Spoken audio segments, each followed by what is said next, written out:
আমাদের একটা ব্যাধি আমাদের এখানে কি হলো যখন আমাদের বিটিটিএ যারা এই সমস্ত প্লেয়ারগুলোকে তুলছিল খুঁজে খুঁজে তখনই তিনটে ভাগ হয়ে গেল আমাদের এই অ্যাসোসিয়েশন। ডব্লিউবিটিটিএ শুরু হলো, প্রবীর মিত্র ডব্লিউবিটিটিএ শুরু হলো, ওদিকে নর্থে শুরু মানে তোমার নর্থ বেঙ্গলে শুরু হলো। এই করে নিজেদের মধ্যে ঝগড়াঝাটি, কারণ এটার পেছনে দিল্লির একটা কনস্পিরেসি ছিল। তারা দেখছিল যে এই তো এমন সব প্লেয়ার এরা প্রডিউস করছে, আমাদের তো কিছু হচ্ছে না। তুমি দেখো এই যে ভাগবাটোয়ারা হয়ে যাওয়ার পর যখন এদের সব ধ্বংস হয়ে গেল তখন দেখো মনিকা ফাত্রা উঠে এলো।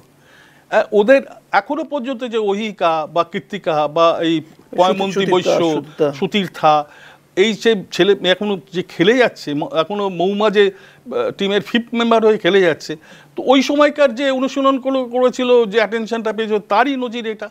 এখনো পর্যন্ত আমি বিশ্বাস করি যে এই অ্যাসোসিয়েশনটাকে যদি আবার ঠিক মতো সলিড দাঁড় করানো যায় না, তুমি 3টে বছর দাও, আমি গ্যারেন্টি দিয়ে বলছি ওদের 3টে বছর হাতে টাইম দাও এবং প্রতি বছর 5 লাখ টাকা করে ওদের অনুদান দাও, তুমি দেখবে আবার বেঙ্গল টিম আবার ওই 7টা